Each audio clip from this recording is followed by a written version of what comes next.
Boa noite a todas e todos. Obrigado pela presença, é um prazer estar aqui. O meu papel aqui é um papel apenas de mediador desse debate. Então eu só vou primeiramente explicar rapidamente que a ideia do debate é não ser um formato tradicional, em que tem uma apresentação muito acadêmica dos debatedores. A ideia é de realmente fazer um debate interativo com a plateia, ou seja, realmente tentar estimular ao máximo a participação de todo mundo e, com a participação de todo mundo, rebater as perguntas de todo mundo nas falas, né, das debatedoras, que aí vão inserindo mais elementos que poderiam estar numa apresentação inicial muito longa, à medida que elas vão respondendo as colocações que sejam feitas. Então, vamos ver se funciona, né? A ideia é todo mundo se desinibir, não ter menor constrangimento, por favor, e poder colocar e falar sobre o tema, né? Então nós teremos falas curtas de 10 a 12 minutos, né, das nossas convidadas. Depois a gente passa para fazer uma primeira rodada de perguntas e assim vai tentando fazer esse debate interativo. Outra coisa importante é que nesse debate é importante que a gente vai usar o microfone, que garante que sempre só uma pessoa fale, né? Fica mais claro, e porque está sendo gravado, então é muito importante que seja pelo microfone. Na medida do possível, quem for falar quiser se apresentar, não é obrigatório, mas pode se apresentar, pode ser legal também. Então a gente vai começar com essas falas. O tema hoje, portanto, é um tema interessante, porque acho que assim como outros desse ciclo, a rigor, o Marx pouco escreveu sobre o urbano na cidade. O Engels já até se preocupou mais com a questão da moradia e do urbano, mas o Marx em si, né, pouco escreveu a respeito. Eu gosto de citar o Raymond Aron. Raymond Aron era um sociólogo mais da ciência política, relações internacionais francês, mas ele tinha um curso muito famoso na Sorbonne sobre o Marx, né, que chamava o Marxismo de Marx. E ele dizia assim: uma qualidade da obra do Marx é que ela pode ser explicada em 5 minutos, em 5 horas, em 5 anos ou em meio século. Ela se presta, de fato, à simplificação de um resumo de meia hora, o que permite, eventualmente, que aquele que não conhece nada da história do marxismo possa escutar com ironia aquele que dedicou ao marxismo toda a sua vida. Então é interessante que mostra bem. E segundo o Raymond Aron, ele tinha uma classificação, ele dizia: há marxistas, marxianos e marxólogos, né? Os que se identificam politicamente com o marxismo e fazem disso inclusive uma militância, aqueles que usam as ideias do Marx do ponto de vista da sua produção acadêmica e intelectual, e aqueles que estudam Marx propriamente dito, que é o que ele se considerava, porque ele nem era marxista e nem marxiano, que eram os marxólogos, né? Então isso para dizer o quê? Para dizer que a questão do urbano, ou da cidade, mesmo que não tenha sido diretamente tratada por Marx, é interessante observar que a maioria dos urbanistas, dos geógrafos que trabalham a questão da cidade e do urbano se referem a Marx, se dizem marxistas, né, e trabalham com Marx, né? Muitos dos grandes intelectuais que desenvolveram as teorias urbanísticas mais recentes, enfim, a partir aí do começo do século, se a gente pensar no Topalov, se a gente pensar no Lefebvre e tal, todos eles, né, se dizem marxistas. O Harvey, né, vem da escola marxista, muito embora o Marx propriamente dito não tenha escrito sobre o tema que eles desenvolveram. E aí que está o interesse, né, da questão do Marx na cidade, que é justamente como é que o marxismo permitiu que se construísse uma discussão sobre a cidade urbana. Então, para falar sobre isso, nós temos hoje convidados a professora Amélia Luiza Damiani, que é geógrafa e professora do Departamento de Geografia da Faculdade de Filosofia, Letras e Ciências Humanas da USP. Temos a professora Mariana Fix, que é arquiteta e urbanista, doutora em Economia pela Unicamp e também professora do Instituto de Economia da Unicamp. E a Stephanie Ribeiro, que é arquiteta e urbanista também, e ativista das causas do feminismo e negra, e que vão, portanto, falar, cada uma delas aqui, vamos ver se elas conseguem, num espaço de tempo um pouco curto, para ver se a gente faz essa dinâmica. Tá bom? Começamos com a Amélia, então. Amélia, por favor. Obrigado. Olá, boa noite. Eu agradeço aos organizadores vereadores, fico feliz com a presença de vocês, espero que vocês façam bastante perguntas para que se desenvolva no orçamento, porque eu sumariamente vou lidar com ele, né? Bem, primeiro eu acho que na obra do Marx, na questão judaica, tem apontamento sobre a oposição entre campo e cidade. E acho que a gente poderia fazer um movimento da seguinte maneira. A época da Idade Média, é possível pensar na oposição entre campo e cidade, ele a propõe no interior da divisão entre o trabalho manual e o trabalho intelectual. Então, está lidando com categorias históricas. A pulsão da história estava implicando como contradição fundamental a relação campo-cidade. Porque tinha que implodir as corporações, uma plebe chegava à cidade, e aí foi se encaminhando a possibilidade do artesanato se tornar manufatura, da manufatura que era no campo mover-se em direção à cidade, e estes momentos sugerem que a relação campo-cidade trataria da relação fundamental entre o trabalho manual e o trabalho intelectual. A cidade concentrando população, concentrando população que veio a ser trabalhador, população que não tinha ainda esta inserção, né? Ele fala de vagabundagem como um momento dessa relação de tensão.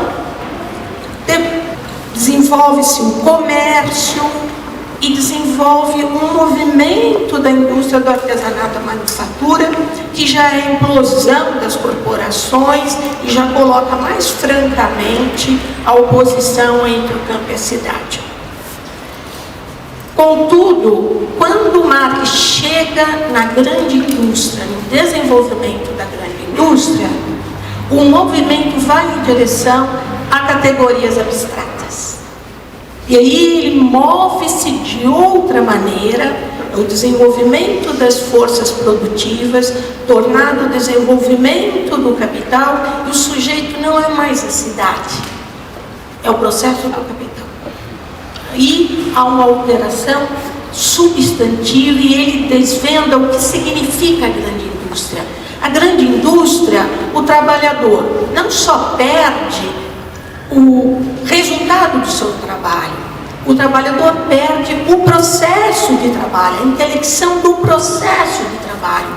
E ele é um elemento de um movimento mecânico. Marx diz que a mecânica era mais importante. Ele faz parte desse grande organismo mecânico.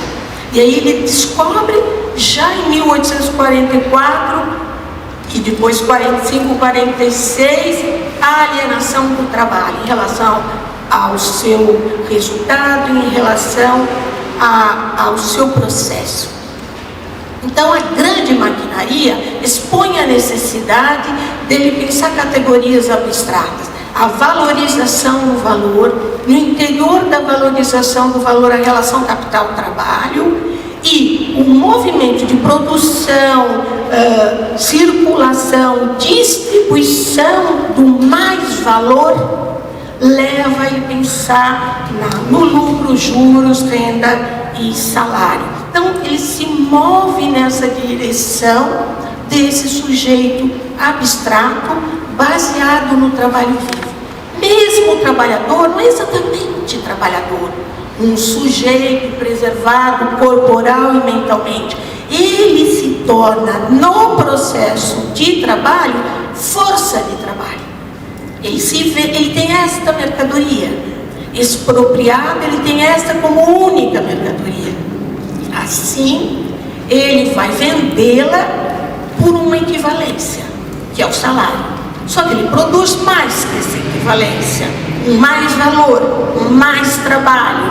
Isto vem a constituir a mais-valia que será distribuída entre esses proprietários.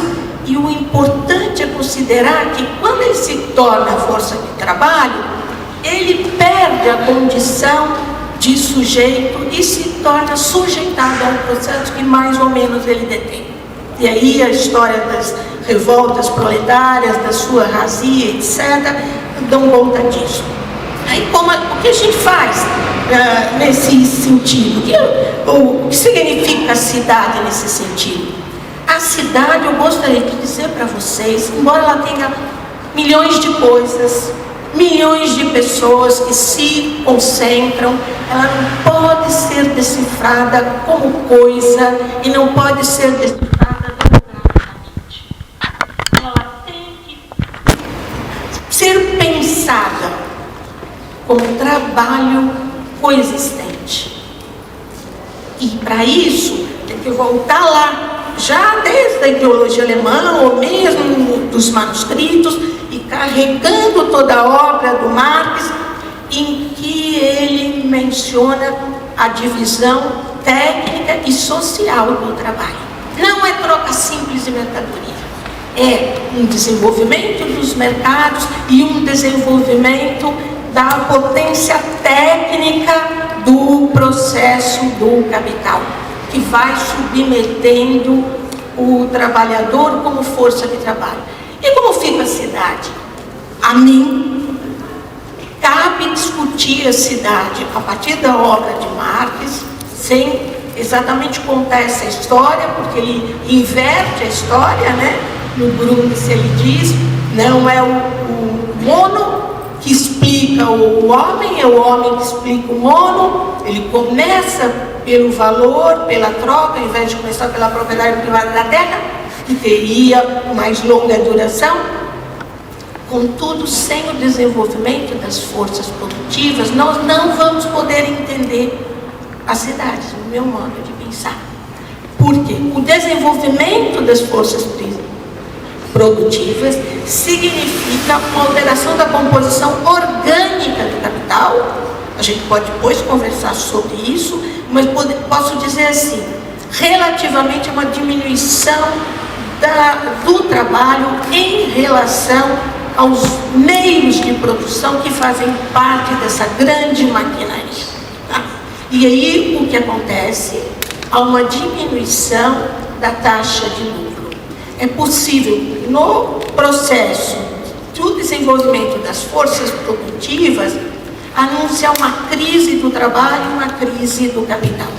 Portanto, é em relação a esta crise do trabalho e do capital que é possível retomar a discussão marxista sobre a cidade como uma categoria transhistórica. Já não é uma categoria histórica, é uma categoria transhistórica e equivale a pensar a produção do espaço. Não é o espaço euclidiano, não é o espaço kantista, é a produção do espaço. Um misto de representações e realidade que tem um espectro. O espectro vai das representações do espaço, que é todo o saber que vai se agenciando e vira economia, até as formas de vivência, os espaços de representação. Essa arquitetura é da obra do Henri Lefebvre, um marxista que pensou o século XX e a cidade no século XX. O que é importante considerar é que a produção do espaço urbano equivale a uma economia extremamente crítica, porque ela é produtiva e financeira ao mesmo tempo, sendo que a financeirização ela nega e destrói o processo de valorização do valor. Circula mais dinheiro, mais dinheiro, mais dinheiro, e é uma ficcionalização da economia que tem curso e vai consumindo a valorização do valor. Isto propõe a produção do espaço como uma economia política do espaço de cunho crítico em relação às formas de vivência, em relação à economia como um todo. Para isso, você localiza de uma forma mais substantiva o capital imobiliário e todo o aparato que envolve. E o Marx diz, já quando trabalha o desenvolvimento das cidades na Idade Média, que a cidade é concentração, mas ela é polícia, ela é Estado. E mesmo quando ele retorna nos Grundrisse, as formações pré-capitalistas, ele faz coincidir cidade e cidadão, mas tem por detrás a figura desse agente que paira acima de todos, e todos, naquela oportunidade, eram membros da comunidade. Nós somos sujeitos de um processo que nós não dominamos. Quando se fala em produção do espaço urbano, você está dizendo que os tempos, tempo de trabalho, tempo de lazer, tempo de circulação, foram todos corroídos e mercantilizados. Foram todos abstraídos da vivência do tempo e se tornaram tempo pagulado, nos termos do Bidebord, tempo pagulado. E aí, então, eles são áridos, eles fazem a gente dormir, fazem a gente acordar, fazem a gente sobreviver, mas eles também nos matam. Esta economia é uma economia de morte. Quando Bidebord diz, planeta doente, ou a vida, ou a morte, ou a morte, ou a revolução, estes são os termos. Portanto, a meu ver, seria impossível desconsiderar Marx ao tratar da produção do espaço urbano. Senão, nós, nessa divisão, trabalho manual, trabalho intelectual, penderá o trabalho intelectual, seremos os tecnocratas que vão fazer arranjamentos extraordinários para uma economia banal e financeirizada que pretere a maioria da população. Então, essa população agigantada, proletarizada, lumpenproletarizada, somos todos nós. Nós podemos positivar o conhecimento, descobrir que é uma concentração de população e discernir em funcionalidades. Isso é muito, muito pouco. É uma superpopulação relativa, é uma população potencial ao trabalho que negativamente o vive, concentrada na cidade, segregada e lutando por irrisórias formas de sobrevivência. Ou há Marx e a cidade, ou não há a interpretação crítica da cidade. Obrigado. Precisão. Passo agora a palavra para a Maria. Boa noite, gente. Agradeço o empenho e a organização, né, de todos que trabalharam para fazer possível esse nosso encontro. O que eu pensei em partir hoje para discutir esse tema foi de algumas contradições que, de algum modo, eu vivenciei desde que eu comecei a me dedicar à questão urbana. Estudei na mesma faculdade que o João, né? Nos conhecemos de lá, na Faculdade de Arquitetura na USP. E então, inevitavelmente, fui colocada diante desse desafio de pensar a questão urbana, de agir em relação a ela. A FAO, USP tem essa, enfim, como os vários cursos de arquitetura, tem essa tradição de, ao mesmo tempo, tenta ter um pensamento crítico, reflexivo, ter alguma prática, ou se existe, ela se debruça. Então, nunca é uma relação de pesquisa ou acadêmica, estrito sensu.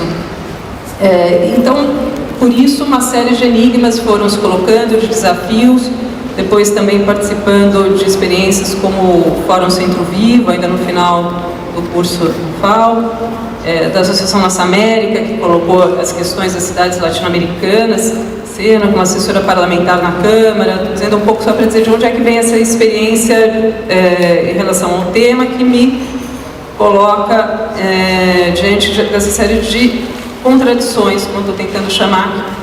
E vou tentar dizer, nessa primeira fala bem curtinha, que vivenciar e de alguma maneira tentar reagir a essas contradições foram me fazendo cada vez mais, me levando mais a me convencer de que é muito difícil discutir, enfrentar essas contradições sem passar pelos vários escritos do Marx e também do Engels, como o João mencionou, particularmente a situação da classe trabalhadora e a questão da habitação. Então, a lista que eu comecei a fazer aqui, eu tenho certeza, pelo que eu estou vendo aqui, né, de vocês aqui, que conhecem muito desses casos e saberão discutir muitos outros. Coloquei uma que teve em voga muito recentemente, por uma fala do Boulos, acho que no Roda Viva, né, mas que na verdade é uma fala muito antiga já do movimento social, do movimento de moradia, a ideia de que há muita casa sem gente, muita gente sem casa no Brasil, né, isso desde que os dados do IBGE de alguma maneira deram essa dimensão, mesmo que se possa discutir taxa de vacância tecnicamente, que na verdade não são casas à disposição do uso, mas não tem como não refletir sobre o fato de que havia, num certo momento, pelo menos uma coincidência nesses números, né, de números de edifícios e habitações vazias e número de gente sem ter onde morar ou vivendo numa situação de precariedade identificada de alguma forma por alguma medida, mais recentemente pelo estudo da Fundação João Pinheiro. Outra contradição, o fato de que aqui mesmo, né, no centro de São Paulo, muitos edifícios vazios, na região com muita infraestrutura, muito gasto público, muito gasto, portanto, envolveu o esforço de muita gente para produzir, para construir essa infraestrutura, e, no entanto, os edifícios ficam vazios e as pessoas vão morar longe e tem que se deslocar para vir trabalhar no centro. Outra que me apareceu em pesquisas aí já no comecinho, né, nas minhas primeiras pesquisas, uma série de edifícios construídos no principal centro empresarial de São Paulo, ali na região da Faria Lima da Berrini, ficam 70% dos seus espaços vazios. Uma pressão muito grande daí sobre o Estado para prover a região de infraestrutura, uma região que fica praticamente imobilizada, né, do ponto de vista do deslocamento, nos horários de trânsito, melhorar essa infraestrutura, reforçando um ciclo de investimentos e de concentração de investimentos numa região da cidade, quando, né, a gente tem todos os problemas no restante dela. A questão das enchentes, não é? As enchentes que são tidas como naturais, mas a gente tem um texto interessante da geógrafa também, não é? Como a Amélia Damiani e a Odete Seabra, nos fala como as enchentes de uma cidade como São Paulo não podem ser de modo algum entendidas como um fenômeno natural. E Odete, que estudou um caso importantíssimo para a gente pensar a cidade de São Paulo, é para pensar o tema também, não é? Os conceitos, a importância dos conceitos do Marx, que ela mobilizou de uma forma muito original e muito competente na tese dela de doutorado sobre a retificação dos rios Pinheiros e Tietê. Como é que nesse processo, por uma enchente que foi provocada, que há fortíssimos indícios que tenha sido provocada pela própria empresa, né, que fez a canalização, a empresa canadense, só para a gente ter uma dimensão, que já era um processo, de certa maneira, internacionalizado de produção do espaço, a Light, ao provocar essa enchente, consegue, numa história que eu não vou contar aqui, mas que vale a pena ler a tese da Odete Seabra, consegue se apropriar de uma extensão enorme de terras, terras que eram pantanosas, não é? e que numa associação com a Companhia City e vários outros agentes, se transforma numa das áreas mais valorizadas da cidade. A questão do tempo de deslocamento da cidade, não é? O trabalhador precisar se deslocar tanto tempo, entra em contradição com os próprios interesses do capital, não é? O seu empregador, o tempo que gasta no deslocamento, o cansaço que chega no trabalho, o pouco tempo que tem para a sua reprodução da força de trabalho.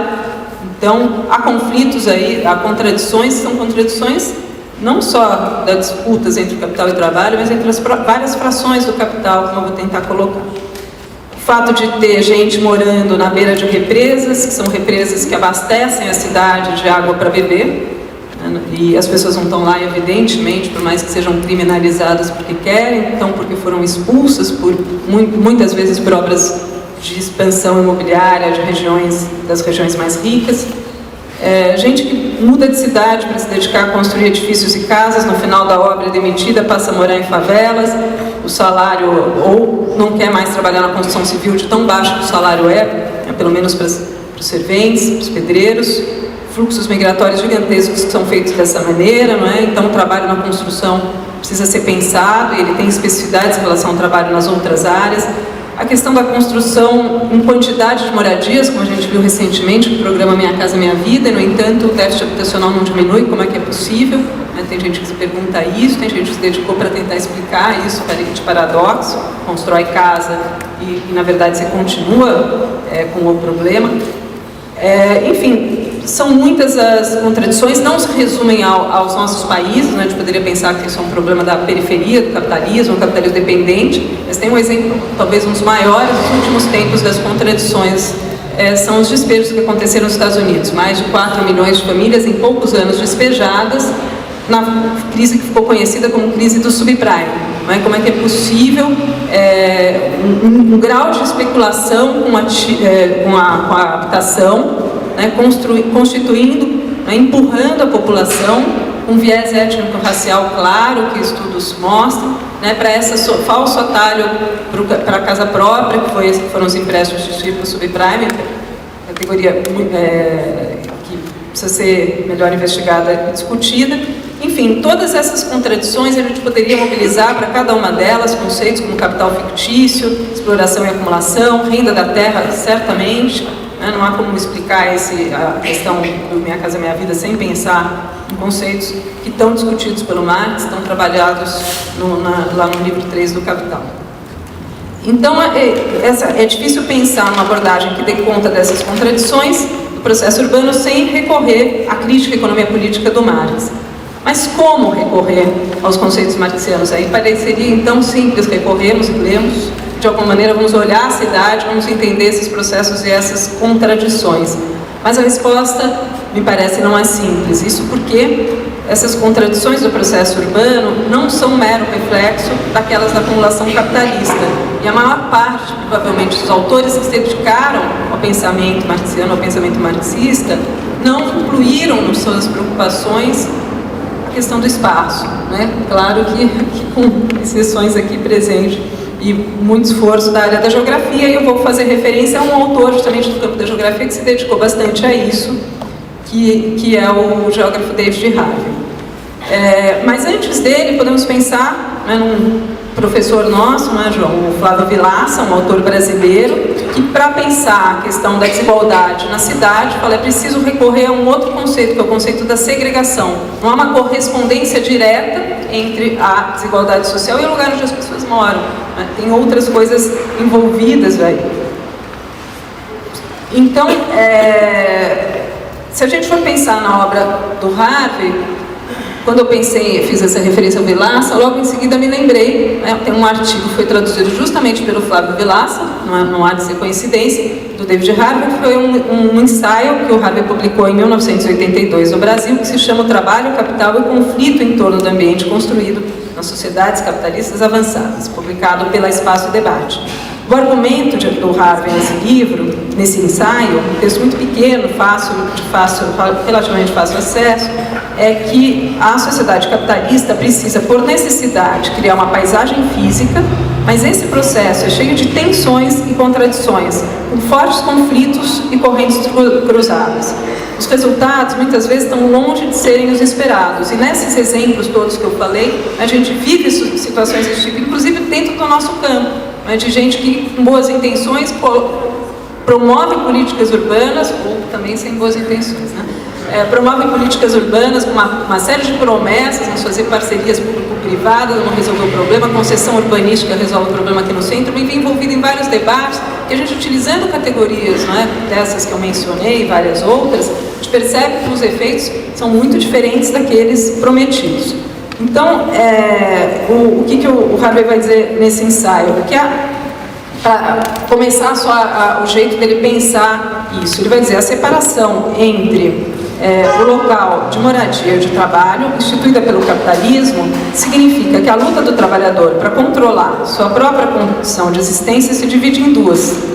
A primeira se dá no lugar de trabalho, se refere às condições de trabalho, taxa de salário, jornada de trabalho, e a segunda no lugar de residência e convivência, contra as formas secundárias de exploração e apropriação, representadas pelo capital mercantil, pela propriedade privada dos imóveis e da terra. Essa segunda forma, depois se a gente tiver tempo no debate podemos discutir, foi trabalhada por um cientista social brasileiro, Lúcio Kovarik, com um nome que deu título a um livro dele, de Espoliação Urbana, para pensar essa segunda forma de exploração do trabalho que é feita na cidade. E o Harvey também discute como é no mundo da cidade, muitas vezes, ganhos que às vezes foram obtidos pelos trabalhadores no mundo do trabalho são, de novo, reapropriados pelo capital. E daí a importância, e é isso que ele oferece nesse primeiro ensaio, né, uma estrutura teórica para poder pensar nesses vários conflitos cruzados que surgem, para poder teorizar sobre o espaço urbano, não como reflexo, não como testemunha das contradições do capitalismo, mas como um momento ativo na geografia histórica da luta de classes e da acumulação de capital. Acho que deu o tempo desse comentário inicial, depois a gente continua.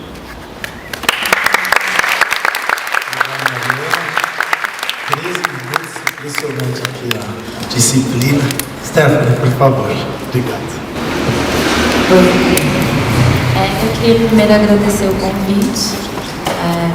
Acho que é sempre importante a gente discutir esses temas publicamente, ainda mais em vários debates como esses. E foi a partir da minha formação que algumas coisas começaram a me chamar a atenção. Eu era uma das únicas alunas negras daquele ambiente e aí eu percebi que no debate sobre cidade, assim como em todos os debates que a gente faz, o recorte tanto de gênero quanto de raça, eles eram muitas vezes apagados ou invisibilizados, não se vendo eles como uma potente ferramenta para o debate sobre, inclusive, classe, né? A gente, infelizmente, muitas vezes acha que são coisas que competem entre si, ou se entende muito isso também no meandro da luta ideológica, identitária, e não se faz a grande pergunta sobre de quais trabalhadores a gente está falando, que também estavam escrevendo sobre, estavam pensando sobre. Há muito tempo mesmo tem um livro que fala A Revolução das Mulheres, que é um livro incrível, eu recomendo, que fala da perspectiva dessas mulheres na disputa tanto de classe, na luta de classe, quanto o entendimento delas sobre marxismo e todos os debates da época.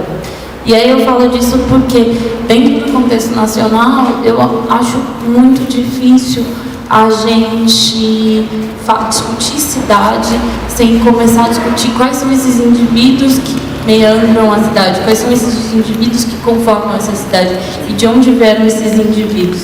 No caso nacional, a gente tem que entender que a partir de 1850 a terra começou a ter valor. A gente fala muito da financiarização da terra, da cidade enquanto um objeto do capital, mas quando foi que a terra passou a ter valor no Brasil? A terra passou a ter valor no Brasil quando os escravos deixaram de ter valor. Isso para mim é muito significativo, enquanto negra e arquiteta, da compreensão que a gente está fazendo sobre esse processo de financiarização, muitas vezes negando algo que é muito óbvio, que esse capitalismo ele não existe sem o racismo e sem o sexismo, e ele não deixará de existir se a gente também não acabar com esse racismo e com esse sexismo. Por isso eu sempre acho que a gente é importante para essas nossas análises de desigualdades a gente não desconsiderar os contextos históricos em que a gente está inserido, para a gente não, inclusive, invisibilizar esses debates. E por isso que eu retomo essa questão da gente reforçar a ideia da abolição vindo muito próxima ao processo de quando a terra passou a ter valor. Isso para mim é muito significativo. A gente fala da abolição como sendo uma mudança do processo econômico, mas a gente esquece o que significa o negro enquanto ser visto enquanto objeto, e aí em determinado momento ele passar a não ser visto enquanto objeto, mas onde foi esse indivíduo negro? Para onde foi? Qual gênero? A gente precisa, sobre raça, sobre classe, a gente precisa dos outros fatores. E como a gente vai analisar isso? Por isso eu retomo a ideia da questão da raça como sendo extremamente importante para a gente discutir hoje a divisão da cidade que se faz, a divisão do valor do salário, a divisão do poder ou não ser visto como sujeito, porque a gente fala sobre sujeito, mas a gente também não entende que esse sujeito, dentro da lógica do capitalismo, ele é visto a partir da ideia de quanto você ganha, quanto você pode pagar, quanto você vale dentro dessa estrutura. E esse valor está perpassado por raça e por gênero. Sendo assim, a gente tem nas cidades brasileiras as mulheres negras ocupando os piores lugares e as piores situações de vida. Inclusive, isso não pode ser entendido dentro da lógica mais crítico sobre a cidade, mas que esse olhar mais crítico sobre a cidade também seja um olhar mais crítico sobre quais são as lógicas que fazem essa cidade ser como ela é. É óbvio que uma dessas lógicas é a questão de classe, é o debate sobre como o financeiro ele impacta, a financiarização impacta no espaço urbano, mas também é um entendimento sobre como essa lógica também é perpassada por uma série de outros fatores. Enfim, eu acho que é isso. Eu queria muito, na minha fala, fazer um pouco desse recorte, que eu acho que é muito necessário, muito urgente, e que invariavelmente me chamou a atenção não só como arquiteto e urbanista, mas que me fez levar, inclusive, a fazer mais para frente meu trabalho como ativista dentro do campo do feminismo, como no campo do ativismo negro, porque a invisibilização desses grupos, ela ficou muito marcante para mim em todo o meu estudo na universidade, mesmo fazendo parte de grupos de discussões que eram propriamente de esquerda, de uma universidade que tinha o urbanismo como um dos seus focos principais.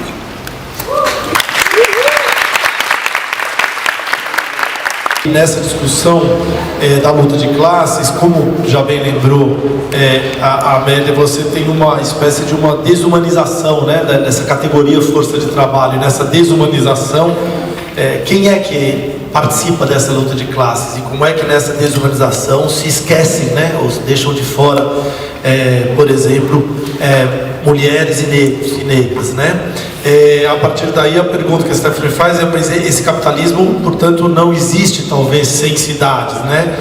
E sem racismo e sexismo. E eu iria mais longe falando assim, o capitalismo não existe talvez sem essa lógica da produção, né? Sem a lógica do valor de troca da cidade que a Mariana trouxe, né? E sem a dinâmica da espoliação urbana, né? Que são categorias específicas da cidade pelo viés do marxismo, trazidas aí pelo Harvey, pelo Kovarik, pelo Vilas, né? Então a gente tem aí um fio condutor que eu acho que é muito instigante, e agora eu abro então para comentários ou perguntas para a gente tentar lançar aqui um debate interativo.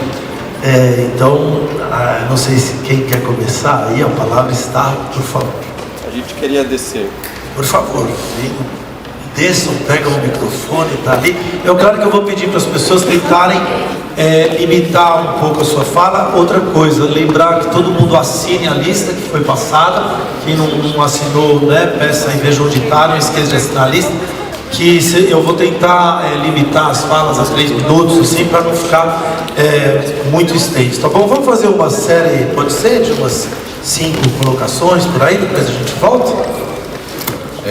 Boa noite a todos. Meu nome é Jorge. Meu nome é Aline. A gente queria também contribuir com uma fala que a gente julga ser fundamental e importante para a gente seguir o debate hoje.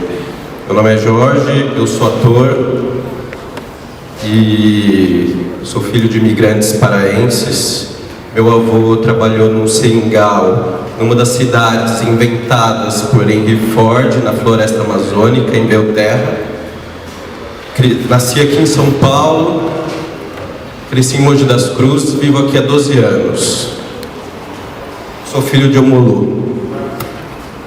Eu sou arquiteta urbanista, sou filha de imigrantes japoneses, portugueses, italianos, sou feminista e desde 2003 eu conheço esse lugar, não exatamente esse galpão, mas a Vila Itororó.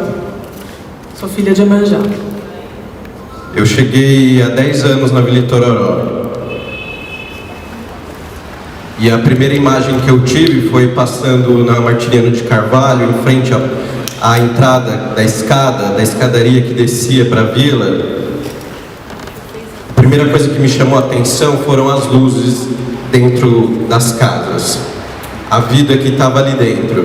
Na semana seguinte, eu e alguns companheiros que estão aqui, viemos conhecer a Vila Itororó. Conversamos com um morador. Eu e Marília, minha companheira de grupo do Impulso Coletivo, um grupo que tem 10 anos de trajetória na cidade de São Paulo. Estávamos com um processo de criação para discutir memória e identidade dentro dessa cidade. Encontramos nas falas do seu Lorival, que morava aqui, lá na Vila Itororó, e sobretudo na fala da Antônia, que acho que não está aqui hoje, mas a gente queria muito que ela estivesse, que foi uma líder comunitária fundamental, de uma força extrema, de suportar muitas lutas de diversas escalas e esferas. Sobretudo na fala dela a gente se viu contemplado e viu que aqui materializava muito das questões que a gente tinha idealizado dentro do grupo de teatro e que foram absolutamente confrontadas com a realidade, saindo de um lugar, às vezes, de uma memória romantizada e nostálgica, para entender quais eram e quais são os vetores que atuam até hoje neste espaço de disputa. Eu cheguei na vila por um convite da Antônia para tomar um café na casa dela. E eu lembro dos bolos, eu lembro dos doces de casca de melancia que a Isa fazia. A Isa morava num espaço que devia ter não mais do que 5 metros ou 6 metros quadrados, onde só cabia uma cama. E com mais 3 filhos. E eu também lembro da Irene, do pai da Irene, da Madalena, que morava lá no fundo, na casa, porque a primeira provocação para a expulsão dos moradores foi na década de 70. E na vila eu aprendi muita coisa, cresci bastante, aprendi a fazer teatro. A gente estava com uma atuação, uma residência também na Casa das Caldeiras, um outro espaço de memória da história econômica da cidade de São Paulo, na qual a gente estreou nosso espetáculo Cidade Submersa, que foi construído também aqui na Vila Itororó, compartilhando pedaços e fragmentos desse material, colhendo depoimentos que foram para o espetáculo, da Dona Lourdes, que foi secretária do Olavo Setúbal, e no fim da vida era uma das 3 coisas que ela falava: dos bailes no Clube Éden e de ser secretária do Olavo Setúbal. Numa entrevista de mais de 1h30, era o que ela repetia: trabalhei com o Olavo Setúbal, trabalhei com o Olavo Setúbal, trabalhei com o Olavo Setúbal. A Vila Itororó me ensinou a entender que nessa vila, como em toda a cidade, quem está muito mais preocupado com morar são as mulheres. As mulheres que aqui habitavam eram, em sua maioria, mulheres negras, eram crianças, e que usavam esse espaço de uma maneira absolutamente espontânea e que não precisava de permissão. Era um espaço que tinha vida, que tinham corpos existindo, fluindo. Existia alma, existiam sombras, porque também existiam esses corpos.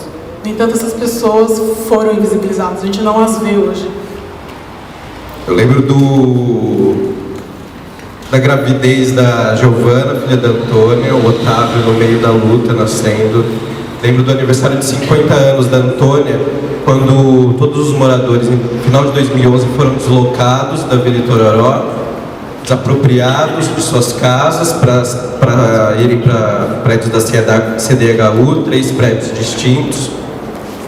E lembro da Antônia comemorando os 50 anos dela, sozinha, na casa sozinha, né? Mas a gente estava lá, a única casa que estava acesa e que ficou até 2013, no primeiro mês de gestão Haddad, quando ela foi retirada também. A vila não foi devastada pela fome do capital, como a gente falou aqui, porque a gente tinha uma ideia de que essa expulsão, que se iniciou em 2011 e que terminou em 2013, iria dar lugar a um shopping center, a uma unidade do SESC, a um edifício comercial, alguma coisa do tipo.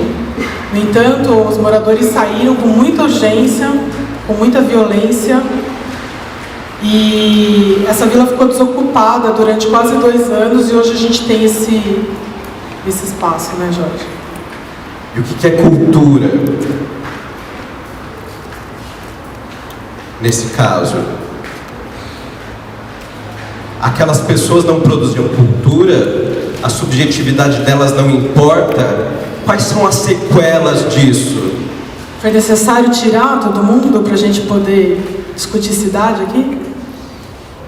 Porque estava se dando algo. No calor da luta, a gente estava lá, o mapa xilográfico estava lá, uma única parte da USP estava, que era o Serviço de Assistência Jurídica da USP, ligado ao Largo São Francisco, e estava se dando um processo coletivo de mobilização política junto aos moradores.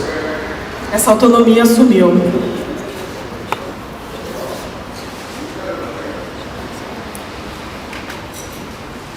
Por que eles não merecem permanecer aqui? Essas pessoas que construíram gerações aqui. O Zucapião é o quê? O que é justiça? Quando que a gente vai falar sobre justiça? E incorporar e materializar aqui, eu peço a atenção de todos nesse momento. Porque não é momento de relativizar as coisas. Estamos cansados de relativizar as nossas dores. O genocídio e todas as suas escalas e suas maneiras perversas de expressão, seja no genocídio dos corpos dos meninos pretos nas periferias, dos corpos indígenas, em todo esse país, ininterruptamente desde o seu início. Não dá mais para a gente relativizar isso, acabou, eu não aguento mais. E a gente ri disso. Como que a gente segue andando com esses corpos todos na rua, com esse sangue incessante, com um moleque morrendo, indo para a escola, sem ter chance de fazer nada na vida, morrendo no...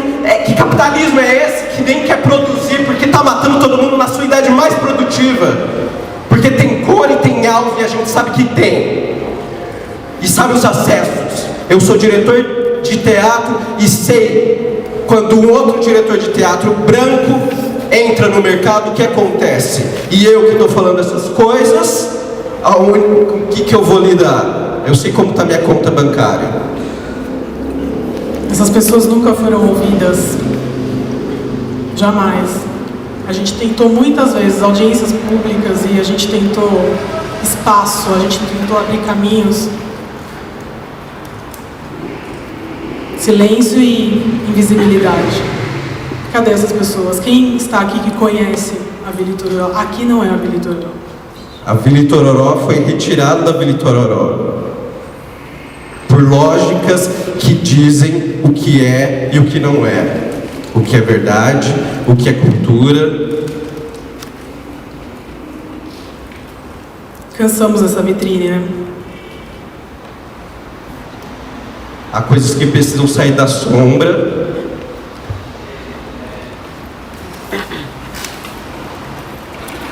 E que é preciso socializar. Porque há dores que precisam ser socializadas.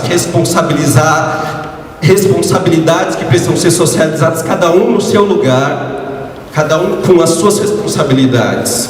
Porque é luta de classes. É a nossa autocrítica. Não dá pra gente fazer um abaixo-assinado pela manutenção desse espaço cultural apenas. Essas pessoas não estavam aqui em 2006. E é sistemático. São as ocupações, é o prédio no Paissandu, no Largo do Paissandu, um prédio de importância arquitetônica no Largo do Paissandu, minha gente. É o cinismo, é o tapa na cara, é o genocídio pleno. pleno, escarrado na nossa cara, e o que a gente vai fazer? A gente faz um evento no Facebook.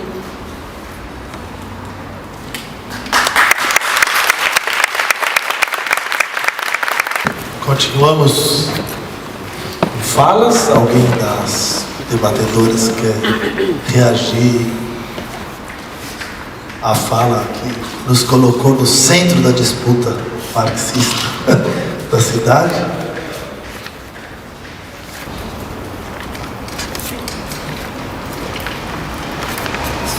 Já está todo mundo em silêncio, então eu vou falar.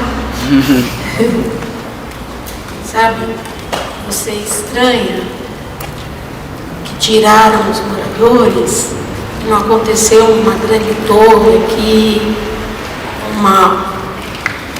um outro grande negócio, e elas foram destituídas desse espaço não só de sobrevivência, mas uma certa vivência, né? Apesar dos limites, e vocês enriqueceram essa vivência através da relação com elas. Mas eu aprendi com um amigo meu, que é professor agora também na minha escola, que a destituição da propriedade é um momento de alavancá-la.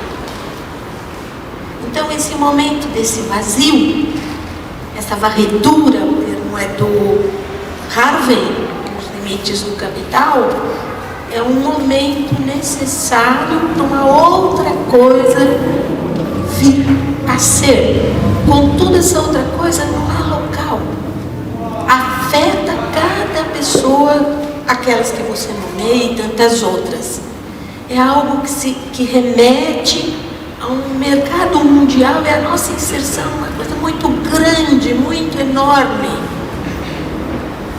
Então, eu acho que você deveria pensar, inclusive teatralmente, no vazio, não como a falta de alguma coisa, mas no vazio como um momento necessário de alavancar essa economia.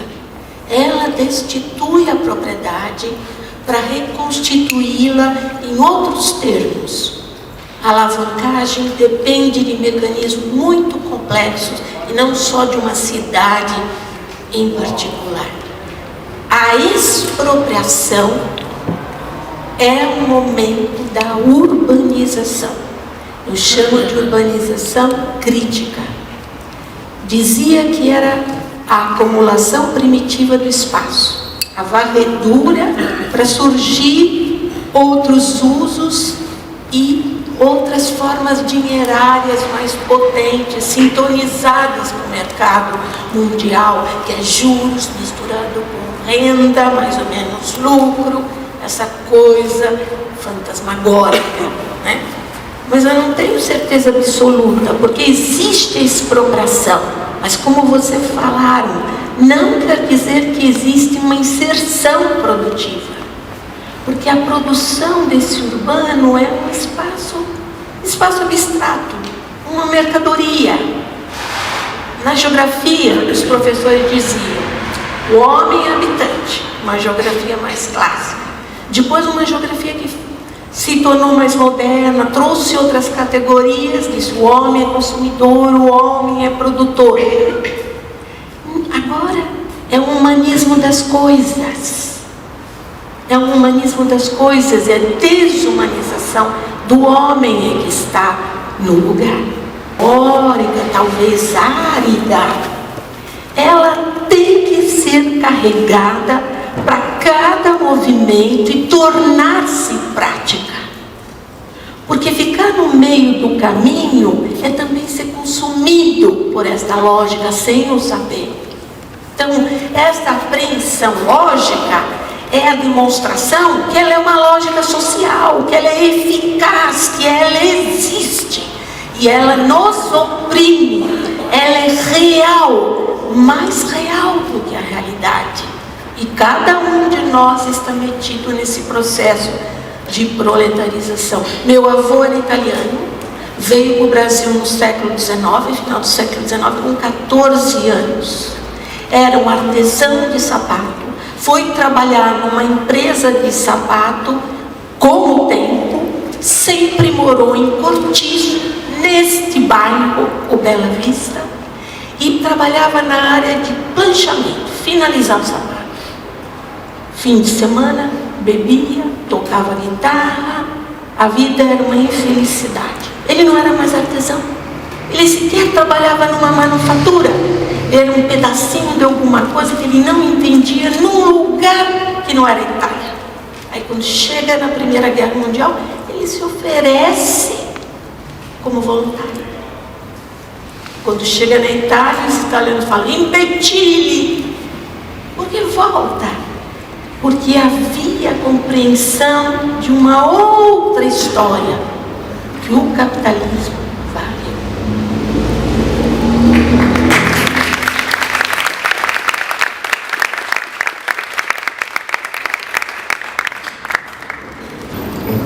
Boa noite a todos. Meu nome é Ernesto, sou PCB, e queria levantar aqui uma discussão sobre dois conceitos. O conceito marxista, eu sou marxista, claro, nosso, é o conceito de exército de mão de obra de reserva. Existe um outro conceito, o conceito cristão, que é o conceito dos excluídos. Eu estou achando que o conceito de excluídos hoje está mais correto do que o conceito marxista, porque muita gente não é mais nem sequer exército de mão de obra de reserva, porque não tem nem a possibilidade de alguma vez ser recrutado. Então é excluído mesmo. Ou seja, a estatística aí, mundial, enfim, da grande burguesia, que diz que 1/3 da humanidade é dispensável. Ou seja, pode desaparecer que não vai, e para o capitalismo fica até melhor. Então, esses dois conceitos aí, acho que são chocantes, estranhos, acho que seria interessante levantar essas questões.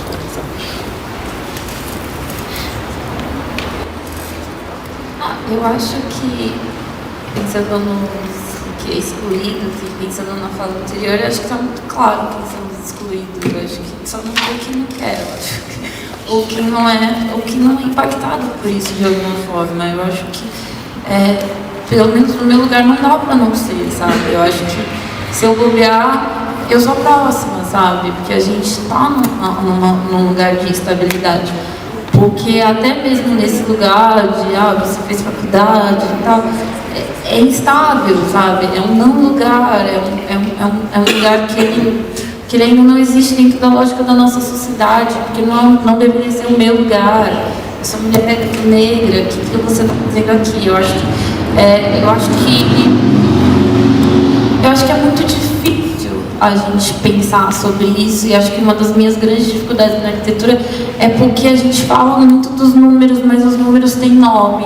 Eu acho que o que vocês falaram sobre a Vila Itororó é exatamente isso. Os números, eles têm nome, eles têm vida, eles têm relações pessoais, eles têm família, eles têm uma história, eles têm muitas vezes cor, eles têm muitas vezes gênero, eles têm muitas vezes a história do abandono das diversas formas possíveis, seja o abandono do descarte, porque já não serve mais para trabalhar, seja o abandono da mulher que criar seus filhos sozinhos. E a gente, invariavelmente, nas nossas análises, tanto quanto arquitetos, quanto ao longo de todas as carreiras acadêmicas, a gente fala muito dos números, né? A gente fala muito dos dados, a gente fala muito das estatísticas, e do isso de novo, mas é muito desumano, porque até isso é um processo de desumanização, porque esses números, eles têm nomes, eles têm esses excluídos, eles não são qualquer um, tá?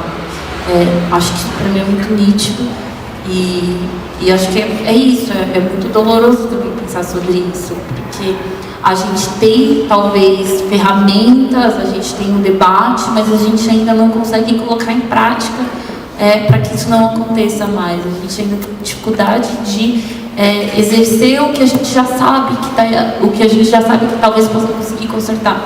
E acho que uma das dificuldades disso é exatamente porque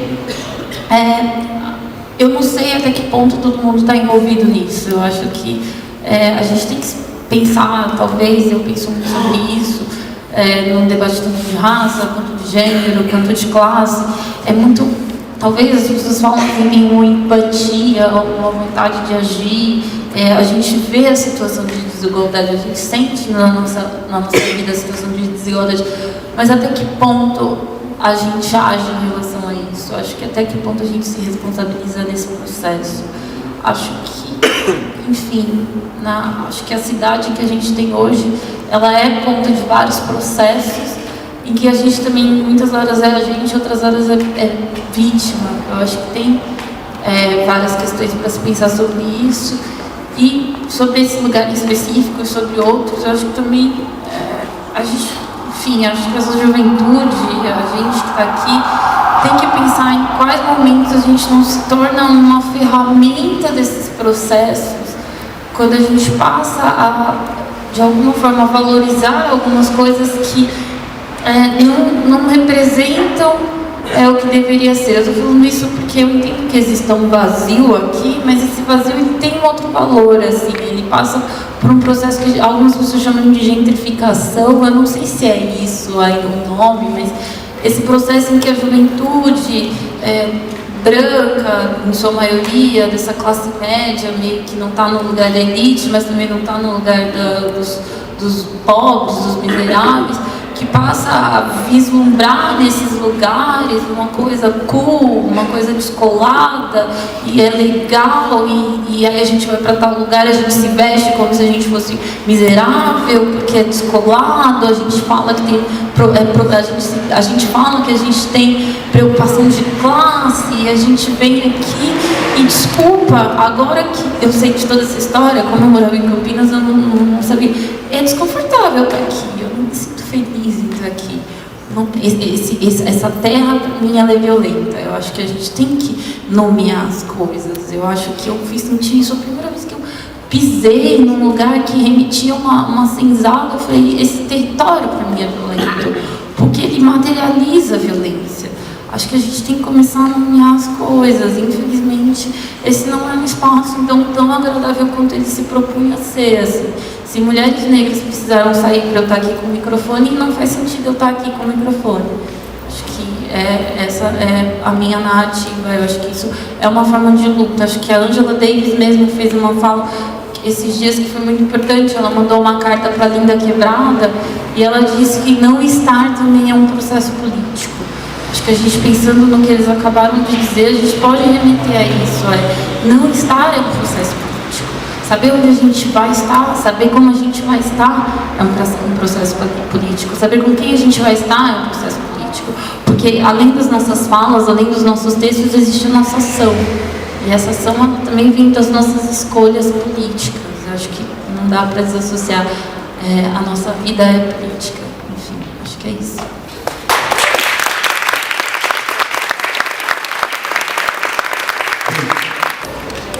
Eu vou passar a palavra antes para a Mariana, que tinha pedido, depois, se vocês quiserem responder, a gente passa. Eu vou me referir a uma série de outras que vieram antes, sem me referir exatamente a cada uma delas, mas com dois pequenos comentários, né, que eu tinha anotado, principalmente a partir da fala da Stephanie, mas que estavam de alguma maneira na minha fala, quando eu fiz referência aos despejos dos Estados Unidos na crise financeira mundial, né? Ela fez referência à financiarização, e realmente não dá para entender a financiarização, ao meu ver, nos Estados Unidos, e entender principalmente o lugar que a moradia e que a cidade tiveram no processo de financiarização. Está muito ligado a isso, a criação do mercado de trabalho, a obrigar explicitamente, né, a trabalhar, porque é isso que cria o fato, não é, da propriedade privada da terra. O Harvey faz referência a isso para dizer onde... porque o que ele está discutindo, não é? Na passagem do feudalismo para o capitalismo, não tem como não perceber que o processo de formação do capitalismo ele é totalmente dependente, não é, da expulsão dos camponeses da terra e da formação no mercado de terras, né? E daí que ele vai discutir o caráter especificamente capitalista dessa categoria chamada renda da terra, e não como um mero resquício, como alguns pensam, do feudalismo, mas como uma forma importante dentro do capitalismo, que ele vai se perguntar, o capitalismo que é uma força tão avassaladora, que derrubou tantas coisas, não é? Tantas formas de relação social antigas, por que ele ainda paga esse tributo, não é, da propriedade da terra? Ele vai elencar 3 motivos, e um deles, às vezes, não tem a ver mesmo com razões econômicas diretas, vou desapropriar e vou expulsar para usar esse espaço diretamente e imediatamente, mas tem a ver com uma importância que tem esse caráter sacrossanto, não é, da propriedade da terra no capitalismo. Se você questiona essa forma